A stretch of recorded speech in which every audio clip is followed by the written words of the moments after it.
penting skor. Dan tahu nggak sih, setiap kita ngocek motor dan kendaraan kota, suara tersebut diberi sebuah gaya. Wah, ini baru saya tuh tentang gaya mobil macet. Yang memungkinkan dolar untuk dapat berpindah tempat adalah gaya. Jadi kan gaya berkata. Gaya memang kelihatan. Tapi apabila gaya adalah sebuah benda atau kita terasa seperti benda. Jadi gaya itu apa sih? Gaya adalah segala macam ketarikan atau dorongan. Gaya mempengaruhi benda, baik benda yang sedang bergerak maupun benda yang sedang diam. Gaya dapat menyebabkan benda jadi jatuh. Oh, contohnya seperti sambal bergerak. Untuk itu, atau seperti mengenai jalan kan, kalau tidak tidak tidak. Nah, Anissa, kamu naik si mana? Ya tuh, si Mayana. Itu pasti akan dulu. Ya, untuk menggerakkan benda ini menjadi bergerak, kita membutuhkan gaya yang cukup. Karena jika gaya yang diberikan tidak cukup, maka benda akan bergerak. Semuanya seperti orang itu. Pasti nggak akan bergerak kalau kamu dalamnya sendirian. Akan berbeda kalau rumah itu didorong oleh beberapa orang dewasa, pasti akan bergerak. Kalau yang diberikan sama orang, pasti lebih cepat daripada yang diberikan oleh orang saja. Itu artinya benda yang bergerak akan bergerak lebih cepat. Jika diberikan gaya tambahan, semakin besar gaya yang diberikan, benda akan bergerak semakin cepat. Lalu bagaimana kalau kamu dan bola terbang di tempat itu? Kan bola berhenti di saat ditangkap. Ya, itu namanya benda bergerak atau tidak tidak diberikan gaya. Lalu bagaimana kalau suatu benda dinamis? Oke, mereka akan menjadi dinamis. Jadinya bergerak sama pola yang sama. Yang pertama, gaya itu dapat dibuat dari gaya tertentu. Menarik. Tentunya kan gaya dari seperti mengalir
Semua bertepuk tangan sekali lagi, bertepuk tangan. Satu langkah bertepuk tangan sekali lagi, bertepuk tangan. Dua langkah bertepuk tangan sekali lagi, bertepuk tangan. Putar sambil bertawa, haha.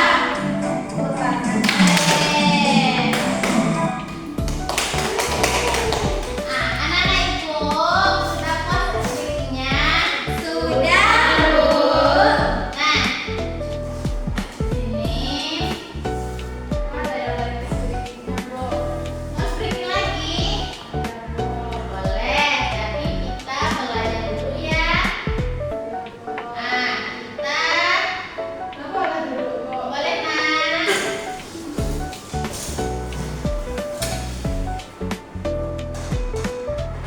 Satu lagi, nanti ibu ada ngasih anak ibu sesuatu. Nah, kita lanjut dulu ya. Selanjutnya ada yang namanya pengaruh gaya terhadap benda. Yang pertama yaitu membuat benda dia menjadi bergerak. Contohnya mendorong meja, menarik pintu, dan melempar bola. Ini termasuk ke dalam pengaruh gaya. Yang kedua yaitu adalah membuat benda bergerak menjadi diam, yaitu menarik rem sepeda agar roda berhenti dan kenapa menangkap bola. Yang ketiga itu ada mengubah arah bergerak benda. Mengubah arah benda contohnya memukul kop ke udara sehingga membantu ke arah berbeda. Kok anak ibu tahu? Siapa yang pernah di sini main raket? Anissa, Abang Lamun. Ingat waktu main raket, Bu? Pernah main raket kan? Yang kalau di bahasa kita orang bilang bulu tangkis. Bulu tangkis andaikan kita pukul dia akan apa? Beda karena akan terbang dia. Itu termasuk pengaruh gaya. Yang keempat ada mengubah bentuk benda. Contohnya arang gelang ditarik menjadi panjang dan bisa ditekan menjadi kempis. Contohnya ada itu pernah nggak main pelatisin? Pelatisin itu termasuk gaya yang termasuk ke dalam pengaruh gaya. Nah, di sini ibu ada tugas untuk anak-anak ibu. Silakan anak-anak ibu kerjakan ya.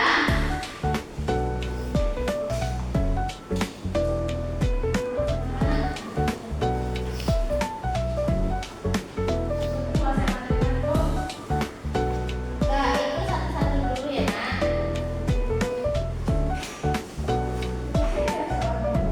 Ya, Nak. Coba anak ibu kerjakan dulu, Nak. Berapa menit ngerjainnya, Bu? Sampai anak ibu siap. Nah, kerjakan, Nak. Silakan penanya. Masa ada tugas buat dikerjakan? Nanti mau jajan ikan. Sekarang karena kita belajarnya di kelas, maka tugasnya harus dikerjakan di kelas. Bu, apa maksud soal ini, Bu? Anak-anak, Ini, Bu. Ini, Bu. coba anak ibu baca. Apa kegiatan sehari-hari yang memerlukan gaya? Gak maksudnya anak ibu pernah kan dalam sehari-hari misalkan main. Apa yang kegiatan yang bisa dia melakukan gaya? Ya, baik. Jadi gimana caranya, Bu? Ini anak ibu cari ini gambar apa, Nak? Ketapel. Coba anak ibu silangkan anak ibu hubungkan ke macam-macam ini. Masuk kemana dia? Kalau ketapel masuk kemana dia? Pegang